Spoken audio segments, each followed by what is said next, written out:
আমি কুয়াকাটায় ভিজিট করতে আসছি বিকজ আমি বাংলাদেশে আসছি অনেকদিন পরে। আর I like this place because আমি বরিশালের। আর এখানে ঘুরতে আসতে আমার জন্য ইজি হয়, আমি আর আমার ফ্রেন্ডরা আসছি। আর এখানে অনেক ন্যাচারাল জিনিস দেখা যায় যেটা এখনো আনটাচড। আর এটা most southern point of Bangladesh, so it's very beautiful and the people here are very nice, and yeah, it's just a scenic place and I really enjoy it, coming here. This is probably my 4th time coming, second time this year, so I encourage everyone to visit it. It's beautiful and it's a natural destination for everyone who comes to tour here. It's great for tourism, so I suggest everyone to come and visit this place. Kuakata basically আমাদের আসার কারণ হচ্ছে যেহেতু দক্ষিণাঞ্চলে বসবাস করি, so পর্যটন spot হিসেবে আসলে এই জায়গাটাই আমাদের কাছাকাছি এবং সমুদ্র আসলে খুব বেশি ভালো লাগার কারণে কুয়াকাটায় অনেকবার আসা হয়েছে। তো কুয়াকাটা যখনই আসি এই স্পটটাতে আমি বেশি আসি, কারণ অন্যান্য জায়গার তুলনায় এই জায়গাটায় একটু মানুষ কম থাকে। আমি একটু শান্তিপ্রিয় মানুষ বলতে পারেন আমাকে, যেই জায়গায় মানুষ কম সেই জায়গাটাতে। এবং এটার আসার যে পথটা, এই পথটা আমার কাছে, আমি যেহেতু বাইক দিয়েছি, আমার কাছে একটু অ্যাডভেঞ্চার ফিল হয়।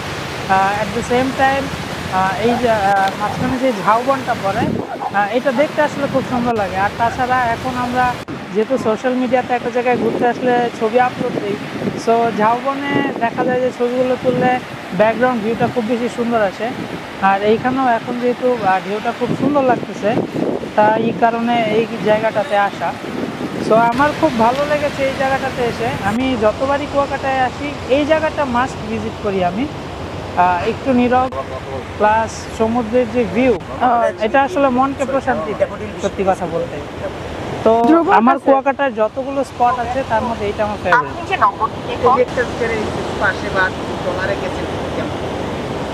আমি এই জায়গাটাতে এই সামনে দিয়ে যে জায়গাটা, এই জায়গাটাতে আমার খুব বেশি যাওয়া হয়নি। আমি কুয়াকাটা অলমোস্ট 15 বারের মতো এসেছি, বাট এই জায়গাটাতে এসে আমি থেমে যাই। সবচেয়ে বেশি টাইম এই জায়গাটাতে আমি স্পেন্ড করি।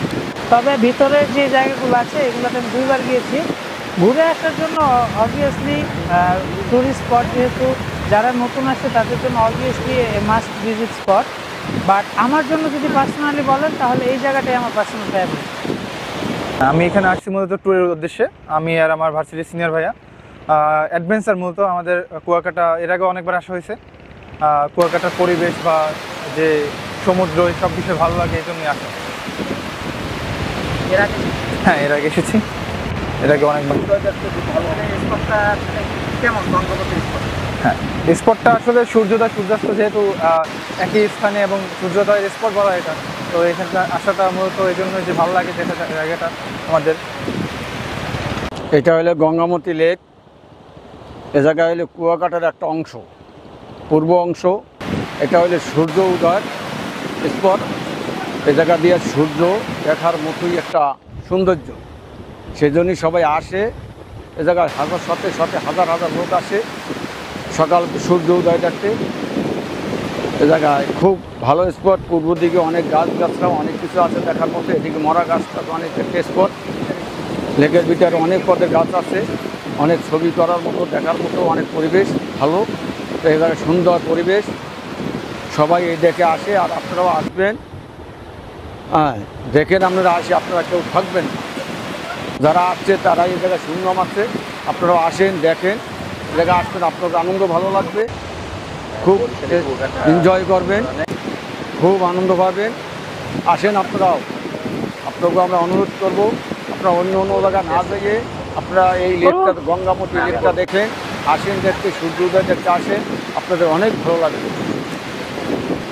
গঙ্গামতী কুয়াকাটার ভিতরে এই গঙ্গামতী আইসা সকালবেলা সূর্য দেখতে আসে।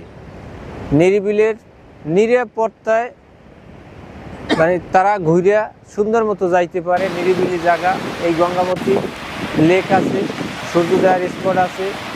এই লেকের পারে নৌকা চলাচল করিয়া তারা পর্যটক ভাইরা এই লেকের মধ্যে ঘুরতেও পারবে, এই ব্যবস্থাও আছে। হ্যাঁ, খুব নিরিবিলের জায়গা। এখানে দোলনা আছে, দোলনায় শুয়ে থাকতে পারবে, বসতে পারবে। সাথী চেয়ারের ব্যবস্থা আছে। নিরিবিলের খুব সুন্দর জায়গা, এখানে ঘুরতে পারবে, কোনো অসুবিধা নাই। এখানে লোক আসে মানে সূর্য উদয় দেখার জন্য, ঠিক আছে। এখানে অনেক রাত্র 4টে হইতে মানুষ আসে, অনেক প্রচুর মানুষ আসে। কুয়াকাটার যে মানুষ থেকে সব এখানেই চলে আসে, এটা গঙ্গার চর। এখান থেকে আবার একটা লেক আছে, লেকটা পার হয়ে যায় কাউয়ার চর, নইলে আলাদা একটা দ্বীপ, ঠিক আছে। ওই দ্বীপে অনেক ন্যাচারাল জিনিস দেখা যায়, যেমন লাল কাঁকড়া, অতিথি পাখি, তারপর শুটিং স্পট ঝাউবন। ওখানে আবার সস্তা ইলিশ খিচুড়ি পাওয়া যায় মাত্র 60 টাকা। এক পিস ইলিশ মাছ, 2 সিস্টেমের ভর্তায় এক পিস বেগুন ভাজি, ঠিক আছে, মাত্র